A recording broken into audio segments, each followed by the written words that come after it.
And when he had a little recovered from this agitation of mind, he began, "If you have rejected the plans that were to be given to you, and you have no further regard for me, I know not indeed for what reason, you ought to at least consider your own reputation.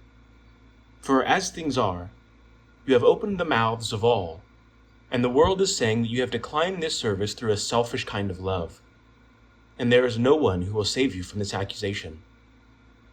As for me, I cannot bear to go into the world any more.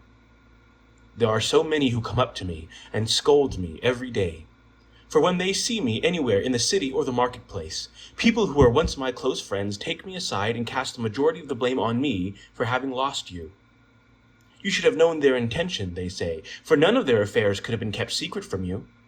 You should not have hidden away their thoughts from us, but should have told us everything between the two of you, and we should have been at no loss to devise some plan for keeping them.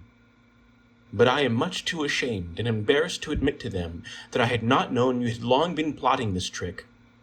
Or else they might say that our friendship was nothing more than pretend. And even if our friendship wasn't real, as it seems to me to be the case, nor would you yourself even deny it after what you have done, yet I think it is good to hide our disagreements from the outside world, and from even those who thought well of us.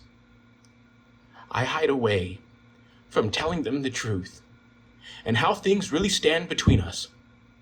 And I am compelled in future to keep my silence and look down on the ground and turn away from the faces of every person I meet to avoid them. For even if I told them the truth, and escaped condemnation on the charge that I hid secrets from anyone, I would then be forced to undergo another accusation and judgment. They would accuse me of speaking lies and falsehoods, for they would never believe me when I say that you treated me the same amongst the people who are not permitted to know your innermost secrets. I am not offended that you have kept your secrets from me, and that you hide away from me, since it seems to me that you find it much agreeable to do so. But how shall we endure the future disgrace? For some accuse you of seeking attention, others selfishness, while those who are our more merciful accusers blame us both, and also add that we have insulted those who honored us by acting inappropriately together. I am perpetually assailed by persons who say such things and worse, and I am at a loss how to reply to them. But I pray, you tell me. For I do not suppose that you took to flight without cause or consideration, but that your decision was made with reasoning and circumspection.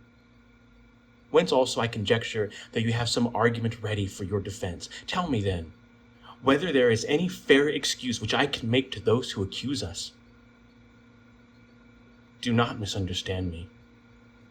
I do not demand any account for the wrongs which I have sustained at your hands, your false accusations against me, your hiding away from me, your disdain and unforgiving cruelty to decide the fate of the foreseeable future without any explanation or cause, nor for the deceit you have practiced, nor for the advantage which you have derived from me in the past.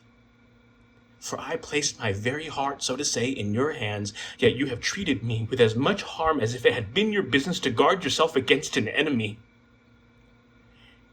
Yet if you know this decision of yours to be good and profitable, then by all means, enjoy the gain. But if you knew this was to bring only harm to us, then you should have saved me from the loss, as you always said that you esteemed me before everyone else. But you have done everything to make me fall into the snare, and you had no need to guard yourself from me, or speak one way and act another, since I so greatly desire to display only the utmost sincerity and candor in speech and action towards you. Nevertheless, as I said, I do not accuse you of any of these things, or reproach you for the lonely position in which you have placed me by breaking off these correspondences from which we both often derive no small pleasure and gain. But all these things I pass by and bear, because from the day that I cherished your friendship, I laid it down as a rule for myself that whatever sorrow you might have caused me, I would never force you to the necessity of an apology. I would never defend myself against you, nor any accusation, and that if any were made by you, I would merely agree and take that injury, believing that if you accused me of every evil, you had good reason to, and would forgive me. But oh, this age is a cruel one, and designing men are many, and genuine love is no more. And the deadly pest of envy has crept into its place. We walk in the midst of snares and on the edge of battlements. Those who are ready to rejoice in our misfortunes, if any should befall us, are many, and beset us from many quarters.